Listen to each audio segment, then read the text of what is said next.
산산조각난 평화로운 보금자리. 안녕하세요. 저는 암 김지영입니다.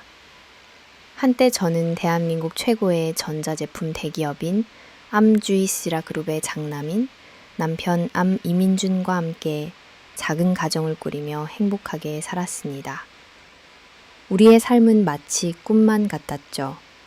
제 남편은 유능하고 시부모님께 깊은 신임을 얻어 그룹의 후계자라는 중책을 맡고 있었고, 저는 시어머니 암 박지연 여사와 친어머니처럼 가깝고 돈독한 관계를 유지하고 있었습니다.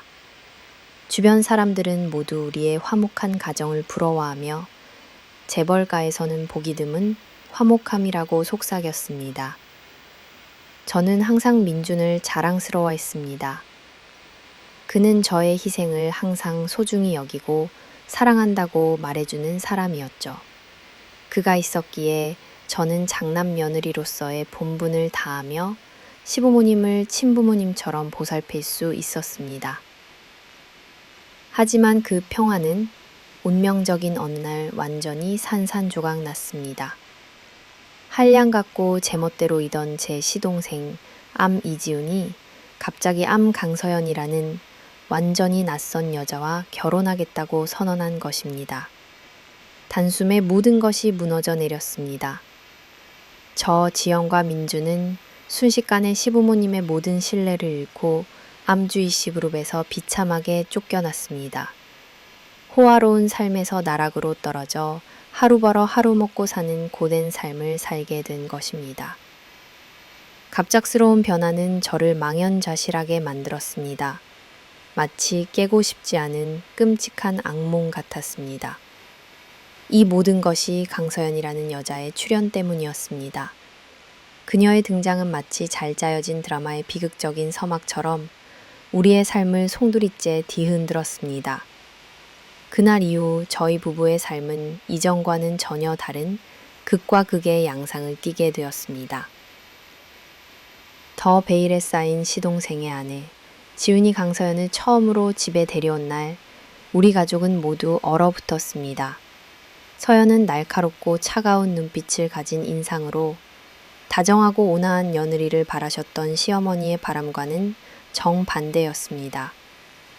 고상하고 깐깐하신 시어머니는 처음부터 이 결혼을 극렬히 반대하셨습니다.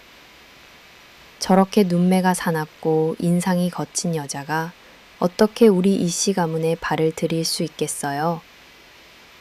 박 여사께서는 그날 노골적으로 불쾌감을 드러내셨습니다. 하지만 서연에게는 시어머니의 마음을 돌릴 단 한 가지가 있었습니다. 그녀는 미국 명문대에서 경영학을 전공한 수재라는 점이었죠.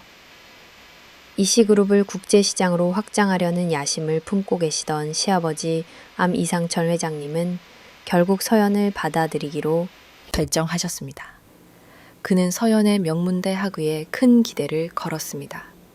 서연이 장차 민준에게 든든한 조력자가 될 것이라고 믿으셨죠. 저는 왠지 모르게 불안했습니다.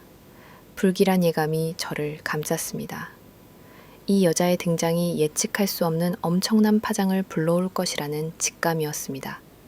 그녀의 미소는 어딘가 모르게 차가웠고 눈빛 속에는 깊이를 알 수 없는 무언가가 숨겨져 있는 듯 했습니다.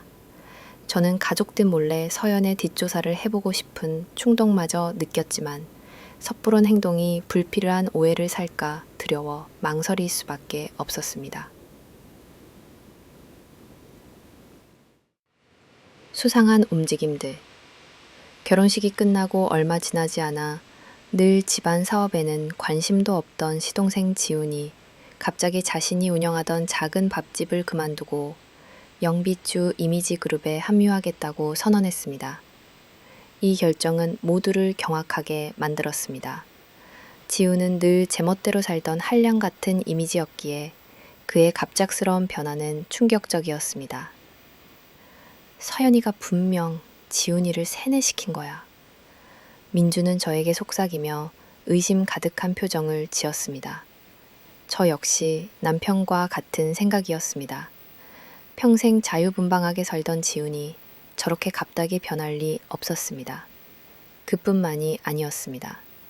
서연은 끊임없이 회사 개편을 제안했고 심지어 이씨그룹의 창립 때부터 함께해온 고위 임원진까지 교체해야 한다고 주장했습니다. 그녀는 회사의 새로운 활력과 비전이 필요하다며 시아버지께 지속적으로 설득했습니다. 특히 글로벌 시장에서 경쟁력을 확보하기 위해서는 과감한 변화가 필요하다고 강조했죠. 그녀는 교묘한 심리 조정과 유창한 언변으로 서서히 회장님의 신뢰를 얻어갔습니다. 서연의 말 한마디 한마디에는 마치 마법이라도 걸린 듯한 설득력이 있었습니다. 그녀는 자신이 유능하고 똑똑하다는 것을 끊임없이 과시했고, 그럴수록 시아버지의 마음은 그녀에게 기울어지고 있었습니다. 민준 씨, 뭔가 이상하지 않아요? 저는 남편에게 물었습니다. 모든 게 너무 빨리 진행돼요. 마치 짜여진 각본 같아요. 민준도 뭔가 불길한 기운을 느꼈지만 그는 저를 안심시키려 노력했습니다. 그는 시아버지께서 직접 일구신 기업을 다른 누군가가 해치도록 내버려 두지 않을 것이라고 굳게 믿고 있었습니다. 하지만 제 마음속의 불안감은 더욱 커져만 갔습니다. 서연의 등장은 단순한 우연이 아니라 치밀하게 계산된 거대한 음모의 시작일지도 모른다는 섬뜩한 예감이 저를 사로잡았습니다. 저는 밤잠을 설쳤고 불안감은 점점 더 찌어왔습니다. 추노 추몬, 교묘하게 드리워진 함정. 시동생 지훈이 회사에 합류하고 몇 달이 지나지 않아 저와 민준에 대한 끔찍한 소문이 돌기 시작했습니다. 강서연은 아무것도 모르는 순진한 표정과 걱정스러운 목소리로 시어머니께 끊임없이 거짓 정보를 우연히 흘렸습니다. 그녀는 제가 친정 식구들을 돕기 위해 회사 공금을 횡령하고 있다는 식으로 은근히 비난했습니다. 어머니, 제가 확실히는 모르겠지만 언니가 친정 식구들이 어렵다고 해서 회사 자금을 빼돌린다는 소문이 돌아요. 아마 친정이 많이 힘든가 봐요. 서연은 제가 우연히 들을 수 있도록 시어머니께 이렇게 말했습니다. 그녀의 목소리는 너무나 걱정스러워 보여서 마치 저를 진심으로 염려하는 듯 했습니다. 하지만 저는 그 속에서 섬뜩한 냉기를 느꼈습니다. 시어머니는 저를 매우 아끼셨기에 처음에는 믿지 않으셨습니다. 그러나 서연은 매우 교활하게, 심지어 제가 백화점 화장실에서 친정엄마와 통화하는 소리를 우연히 들었다며 구체적인 상황까지 꾸며냈습니다. 그날 제가 좀 피곤해서 집에 있을까 하다가 백화점에 갔는데 언니가 친정엄마랑 통화하는 소리를 들었어요. 정말 안 갔으면 어쩔 뻔했어요? 서연은 이런 식으로 저를 궁지에 몰아넣었고 시어머니의 마음에 의심의 씨앗을 심었습니다. 그리고 어느 날 서연은 민준의 서재에서 몇몇 수상한 재무 서류를 우연히 발견한 척하며 시어머니께 보여주었습니다. 서류들은 모두 위조된 것이었지만 교묘하게 조작되어 마치 민준이 회사 자금을 유용하고 있는 것처럼 보이게 했습니다. 시어머니의 저에 대한 믿음은 조금씩 금이 가기 시작했습니다. 그녀는 저를 볼 때마다 예전 같지 않은 눈빛으로 저를 훑어보셨고 저와 대화할 때도 미묘한 거리감을 두기 시작했습니다. 저는 가슴이 답답했고 이 모든 상황이 꿈이기를 바랐습니다. 서연은 마치 거미줄을 치듯 치밀하게 저희를 향한 함장을 만들어가고 있었습니다. 추노 치몬, 부서진 신뢰의 조각들. 강서연의 거짓말은 점점 더 정교해지고 믿을만해졌습니다. 그녀는 제가 공금을 횡령했다고 비난할 뿐만 아니라 민준이 경영 능력이 부족하여 주 이씨 이스 그룹에 막대한 손실을 입히고 있다고 주장했습니다. 가족 회의에서 서연은 회사의 미래를 걱정하는 듯한 태도를 보이며 회사 유통 시스템에 심각한 문제가 있고 민준이 이를 해결할 능력이 없다는 증거를 끊임없이 제시했습니다. 요즘 유통부문 매출이 계속 안 좋다는 이야기가 돌기에 이상하다 싶었는데 형님이 워낙 효심이 지극하고 친정 부모님께 극진하시잖아요. 그런 형님 입장에서 그동안 친정이 힘들 때마다 모른 척 하셨을까요? 당연히 알아서 도와드렸겠죠. 서연은 이런 식으로 저의 약점을 파고들며 시어머니의 의심을 부추겼습니다. 그녀는 능숙하게 말을 돌리며 제가 회사의 자금을 친정으로 빼돌리고 있다는 뉘앙스를 풍겼습니다. 민주는 자신이 결백하다는 것을 증명하기 위해 투명한 재무 보고서를 제출하며 필사적으로 해명했습니다. 하지만 시부모님, 특히 사업을 최우선으로 여기시는 이 회장님은 서연의 설득력 있는 말에 흔들렸습니다. 그들은 미국 명문대 학위를 가진 서연이 민준보다 더 나은 전략적 비전을 가지고 있다고 믿었습니다. 어느 날 저녁 이 회장님은 긴급 가족 회의를 소집했습니다. 이 회장님은 실망과 분노가 뒤섞인 표정으로 최종 결정을 발표했습니다. 나는 너희 형제들이 권력을 다투며 회사를 약화시키는 것을 보고 싶지 않다. 나는 지훈과 서연이 이 어려운 시기에 회사를 다시 일으킬 수 있다고 믿는다. 오늘부터 민주는 유통구문 관리를 맡지 않을 것이다. 나는 모든 권한을 지훈과 서연에게 넘길 것이다. 제 심장이 쿵 내려앉았습니다. 그것은 우리가 시부모님의 신뢰를 완전히 잃었다는 것을 깨달은 순간이었습니다. 민준의 얼굴은 창백했고 그의 눈빛에는 깊은 상처와 절망이 서려 있었습니다. 저는 그의 손을 잡았지만 제 손도 차갑게 식어 있었습니다. 우리의 삶은 통제불능의 소용돌이 속으로 빠져들고 있었습니다.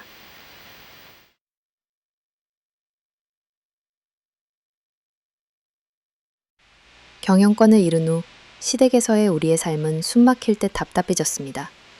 시부모님은 차갑게 돌변하셨고 저희를 멀리하셨습니다. 한때 저를 딸이라 부르던 시어머니는 이제 저를 의심 가득한 눈으로 바라보셨습니다. 서연과 지우는 우리를 대신하여 회사 내 모든 것을 차지했고 심지어 민준의 집무실과 중요한 프로젝트들까지 가로챘습니다. 그들은 우리를 우리 자신의 집에서조차 잉여 인간으로 만들었습니다. 저희는 매일 밤을 눈물로 지새웠고 민주는 잠 못 이루며 고뇌했습니다. 절정은 운명의 아침이었습니다. 이 회장님은 우리를 불러 최종 결정을 통보하셨습니다. 나는 더 이상 너희 형제들이 서로 다투는 것을 보고 싶지 않다. 너희들의 탐욕으로 회사가 몰락할 뻔했는데도 끝까지 오리발을 내밀고 동생에게 누명을 씌우려 하다니. 너희들이 능력 안 돼서 동생 내외가 유통을 맡게 될까봐 그걸 막으려고 차라리 못 가질 거면 주저앉혀 버리고 말자 싶었느냐? 귀신보다 호랑이보다 인간이 제일 무섭다더니 어쩌면 남도 아니고 식구끼리 너희가 망쳐놓은 회사를 작은애가 살려놨으면 고맙다고 절이라도 해야 될 판에 이러고 있느냐. 회사는 물론 나는 형제들끼리 서로 멱살 잡는 꼴까지 보게 될까봐 두렵다. 너희 둘 다 당분간 연락도 하지 말고 근처에 얼씬도 마라. 우리는 대저택을 떠나야만 했습니다. 익숙했던 삶에서 강제로 쫓겨났습니다. 은행 계좌는 동결되었고 신용카드는 정지되었으며 모든 재산은 압류되었습니다. 민준과 저는 빈손으로 떠났습니다. 어떤 설명도 어떤 연민도 없이 말입니다. 너무나 갑작스럽고 잔인한 몰락에 저는 아무런 반응도 할 수 없었습니다. 저는 그저 민준을 꼭 끌어안고 안개 낀 새벽 속으로 사라져가는 호화로운 저택을 뒤돌아보며 가슴을 찢는 듯한 고통을 느낄 뿐이었습니다. 우리의 꿈은 산산조각 났고 미래는 한 치 앞도 보이지 않는 어둠 속에 갇혔습니다. 인생의 바닥에서 우리의 삶은 완전히 뒤바뀌었습니다. 늘 시중을 봤던 생활에서 이제는 한 끼 식사, 작은 지출 하나하나까지 스스로 해결해야 했습니다. 대기업을 이끌던 남편 민주는 이제 건설 현장에서 임시직 노동자로 일해야 했습니다. 그는 매일 지친 몸으로 돌아왔고 손은 굳은 살로 가득했으며 눈빛은 피로에 절어 있었습니다. 저 역시 살림만 하던 주구에서 벗어나 돈을 벌기 위해 필사적으로 노력해야 했습니다. 저는 예전에 좋아했던 의상 디자인을 다시 시작했습니다. 직접 예쁜 옷을 만들어 도매 시장에 내다 팔기 시작했죠.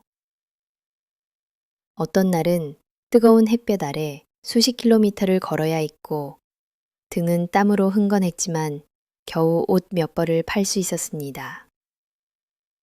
고단하고 힘든 나날의 연속에 저는 여러 번 주저앉고 싶었습니다. 하지만 민준이 굳건히 어려움에 맞서는 모습을 보며 저는 다시 힘을 냈습니다. 우리는 서로를 격려하며 하루하루를 버텨냈습니다.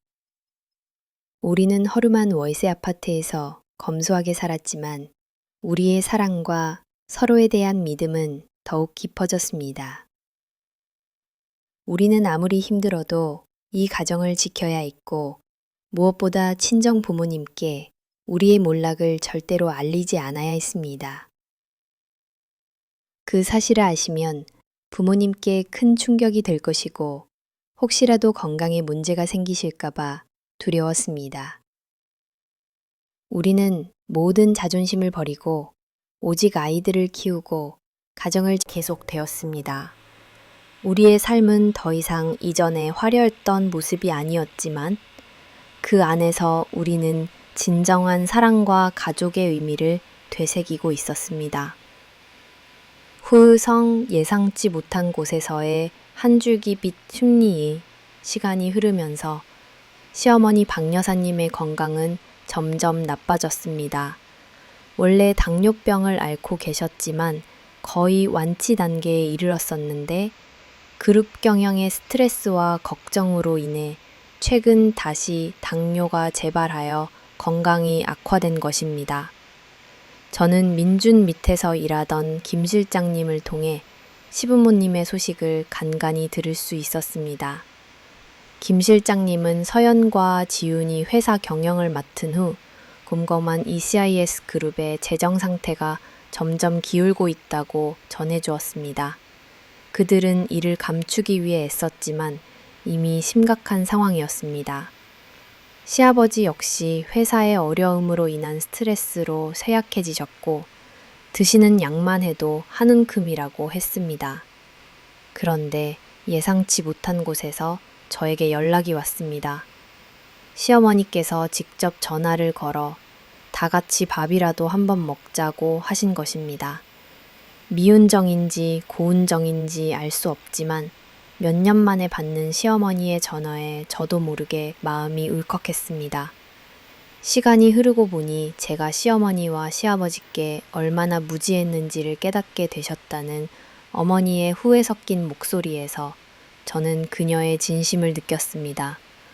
오랜만에 시댁 식구들과 함께 식사를 하게 되었는데 소문대로 시부모님은 한눈에 보기에도 건강이 많이 안 좋아 보이셨습니다. 식사 분위기는 다소 어색했지만 저희는 시부모님의 얼굴을 봐서라도 불편한 기색 없이 아무렇지 않은 듯 자연스럽게 식사를 했습니다. 그러나 그 순간 제가 실수로 서연의 명품 옷에 김치국물을 흘리고 말았습니다. 저는 너무 놀라서 자신도 모르게 죄송합니다를 연발하며 황급히 서연의 옷을 닦아주었습니다. 그때 서연은 믿을 수 없는 막말을 쏟아냈습니다. 이 거지 같은 게 어디다 대고 내 비싼 옷에 더러운 손을 대는 거야? 이게 얼마짜리 옷인 줄 알아? 아, 신경질 나 죽겠네. 어쩐지 몸이 뒤틀리고 배가 꼬여서 이 자리에 나오기 싫어 죽겠더라. 내 이럴 줄 알았어. 재수없어 진짜. 저는 제 귀를 의심할 정도였습니다. 서연은 도를 넘는 막말을 쏟아내며 저를 모욕했습니다. 그 순간 제 본능적으로 남편이 자리에서 벌떡 일어났습니다. 공공한 폭로되는 충격적인 진실. 서연이 모욕적인 말을 쏟아내자 제 순한 남편 민주는 더 이상 참지 못했습니다. 그는 벌떡 일어나 서연의 뺨을 강하게 내리쳤습니다. 바닥에 털썩 주저앉았고 방 안은 순식간에 혼란에 휩싸였습니다. 누구 하나 말 한마디 할 틈도 없이 모든 것이 일어났습니다. 그리고 그 소름 끼치는 정적 속에서 민주는 나직하지만 분노에 찬 목소리로 입을 열었습니다. 강서연, 당신이 영원히 숨길 수 있을 거라고 생각했나? 사람들이 당신의 진짜 모습을 영원히 모를 거라고 생각했나? 그는 이어서 서연에 대한 충격적인 진실을 폭로했습니다. 당신이 자랑하던 미국 명문대 경영학과 학위? 전부 거짓말이야. 당신은 중학교 때 가출해서 장기 무단 결석으로 퇴학당하고 평생 유흥업소에서 몸담아 살았어. 강서연이라는 이름도 가짜. 심지어 이 얼굴도 성형수술로 만들어진 거야. 민주는 칼날 같은 눈빛으로 으르렁거렸습니다. 당신은 지훈이에게 의도적으로 접근해서 그를 속였고 이 가문에 발을 들여 주 이스그리 재산을 가로채려 했어. 온 가족은 충격에 휩싸였습니다. 시부모님은 믿을 수 없다는 듯 얼어붙었고 지훈은 얼굴이 창백해지며 몸을 떨었습니다. 민주는 반박할 수 없는 증거들을 내밀었습니다. 그 증거들은 남편의 가장 친한 친구가 운영하는 성형외과에서 얻은 서연의 성형수술 진료 기록과 그녀의 진짜 신분을 증명하는 서류들이었습니다. 자신의 비밀이 이런 식으로 탄로 날 것이라고는 전혀 상상조차 하지 못했던 서연은 순간적으로 빠져나갈 공리를 하더니 기절하는 척 생쇼를 했습니다. 그러나 아무도 서연의 그런 연기에 반응하지 않자 그녀는 갑자기 오리발을 내밀기 시작했습니다. 아니에요. 다 거짓말이에요. 지금 당신들 소설 쓰는 거야 뭐야. 어머니 아버지께 쫓겨나고 나니까 어떻게든 다시 들어올 목적으로 지금 저를 모함하는 거라고요. 쫓겨나서 추락한 삶을 살더니 영혼까지 팔아먹었어? 예? 아니, 이게 대체 무슨 말이야? 이름부터 거짓이라니. 여보, 당신은 얘네들이 지금 무슨 말을 하는 건지 알겠어? 알면 설명 좀 해줘요. 나는 도대체가 이게 무슨 말인지. 어머니는 혼란스러워하며 민준에게 설명을 요구했습니다. 하지만 민준은 단호했습니다. 어머니, 더 이상 들을 것도 없어요. 형님이 저희한테 유통사업을 빼앗긴 것 때문에 저러는 거라고요. 장난하는 것도 아니고 어떻게 식구끼리 저를 이렇게까지 모함할 수 있는 거죠? 서연은 끝까지 자신의 죄를 부인하며 저희를 정신병자 취급했습니다. 민주는 더 이상 서연의 말에 흔들리지 않았습니다. 적당히 해라. 아무것도 모르고 당신에게 속은 불쌍한 내 엄마, 더 이상 농락하지 마라. 여기 증거가 이렇게 다 있는데 그래 봐야 당신만 더 최제뿐이야. 이런 경우에 얼마든지 진료기로 확인할 수 있다는 것쯤은 알고 있댔지? 설마 했는데 참 끝까지 우리를 정신 나간 사람들 취급해 가면서 뻔히 눈에 보이는 거짓말을 하다니. 이 한심한 여자야 손바닥으로 하늘을 가려라. 그리고 재영아, 너 아직 상업화가 안 되나 본데 이럴 줄 알고 진료기록부터 다 가지고 왔으니 네 눈으로 직접 확인해 보든가. 민주는 서연의 진짜 실체에 대한 증거를 지훈에게 들이밀었고 지훈은 그제야 실감이 나는 듯 얼굴이 사색이 되었습니다. 지훈은 얼마간 서연을 나름대로 조사했고 민준이 말한 내용들이 전부 사실이라는 것을 확인하고 나서야 서연과 이유는 진행했습니다. 우리의 삶을 파괴했던 서연의 거짓말들은 결국 그 어떤 진실도 영원히 감춰질 수 없다는 것을 보여주었습니다. 드러나는 음모의 그림자. 충격적인 폭로 이후 지훈은 처음에는 여전히 의심했지만 이내 직접 강서연에 대한 조사를 시작했습니다. 며칠 만에 그는 민준이 말했던 모든 것이 사실임을 확인했습니다. 서연은 자신의 신분, 학력, 심지어 과거까지 모든 것을 속였습니다. 그녀는 지훈의 순진함을 이용하여 그를 속였고 이씨 가문에 침투하여 그룹의 재산을 가로채려는 교활한 음모를 꾸몄던 것입니다. 지훈은 깊은 후회와 수치심에 잠긴 얼굴로 민준을 찾아왔습니다. 형님, 죄송합니다. 제가 너무 어리석었습니다. 그 여자를 너무 믿었어요.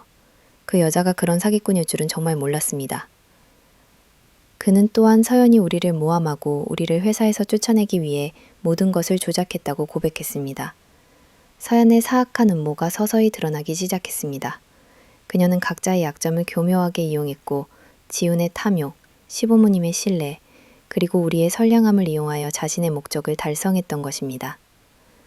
지훈은 또한 우리가 쫓겨난 후에 서연이 한 일들을 털어놓았습니다. 서연은 지훈을 조종하여 회사를 살리는 것처럼 보이게 했지만 실제로는 더욱 교묘한 방법으로 그룹의 자금을 빼돌리고 있었습니다. 결국 이씨그룹의 재정 상황이 악화된 것은 서연의 소행이었음이 밝혀진 것입니다. 그녀는 회사의 자산을 빼돌려 자신의 해외 비밀 계좌로 송금했고 불법적인 투자로 막대한 손실을 입혔습니다. 지훈은 자신이 서연의 꼭두각시 노릇을 했다는 사실에 치를 떨었습니다. 그는 자신이 저지른 과오를 뒤늦게나마 깨닫고 처절하게 후회했습니다. 민준과 저는 지훈의 고백을 들으며 우리가 겪었던 고통의 원인이 얼마나 깊고 교활했는지를 다시 한번 실감했습니다. 타미수인 속죄의 노력과 회복의 서막. 진실이 밝혀진 후 시부모님은 깊이 후회하셨습니다. 이 회장님과 박 여사님은 우리를 찾아와 무릎을 꿇고 용서를 빌었습니다.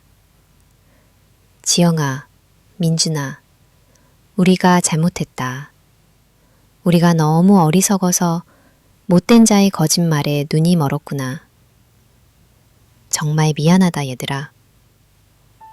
시어머니는 저를 꼭 끌어안고 하염없이 눈물을 흘리셨습니다.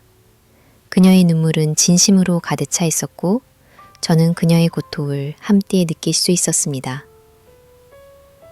민준과 저는 마음속에 여전히 아픔이 있었지만 영원히 미워할 수는 없었습니다. 우리는 시부모님을 용서했고 주 ISF 그룹으로 돌아가기로 동의했습니다. 민준의 도움으로 지우는 서연과 신속하게 이혼했습니다. 서연은 자신이 빼돌린 모든 것을 가지고 흔적도 없이 사라졌습니다. 그녀는 법의 심판을 피하기 위해 해외로 도피했고 우리는 그녀를 다시는 볼 수 없었습니다. 민준은 즉시 서연이 초래한 결과들을 바로잡기 시작했습니다. 그는 불철주야로 일하며 충성스러운 직원들과 함께 파산 직전에 그룹을 살리기 위해 매달렸습니다. 저는 다시 맏며느리로서의 역할을 다하며 시부모님을 보살피고 민준을 격려했습니다. 서연이 심어놓았던 거짓 정보와 오해를 풀기 위해 저는 시어머니와 함께 집안의 대소사를 다시 직접 챙기기 시작했고 직원들과의 소통도 늘렸습니다. 서서히 주 이 시기를 되찾으며 더욱 강력하게 회생하기 시작했습니다. 민주는 지친 몸을 이끌고 밤늦게까지 일했지만 그의 눈빛은 희망으로 가득 차 있었습니다. 우리는 함께 이 난관을 헤쳐나가고 있었고 그 과정에서 우리의 유대는 더욱 단단해졌습니다. 태미인 새로운 새벽. 주 이씨그룹은 폭풍우를 이겨내고 시장 선두 자리를 되찾았습니다. 민주는 자신의 경험과 능력을 바탕으로 회사를 새로운 차원으로 발전시켰고 심지어 잠재력이 큰 해외 시장으로까지 사업을 확장했습니다. 시부모님은 이제 우리를 전적으로 신뢰하고 의지하셨습니다. 시어머니의 건강도 훨씬 좋아지셨고 봄에는 제가 모시고 가까운 곳이라도 여행을 다녀올 수 있을 것 같다고 말씀하셨습니다. 만개한 예쁜 꽃들 사이에서 어머니의 사진을 많이 찍어드리고 싶은 생각이 듭니다. 지우는 그 충격 이후로 훨씬 더 성숙해졌습니다. 그는 사업의 길을 포기하고 자신이 좋아하던 작은 밥집을 다시 열었습니다.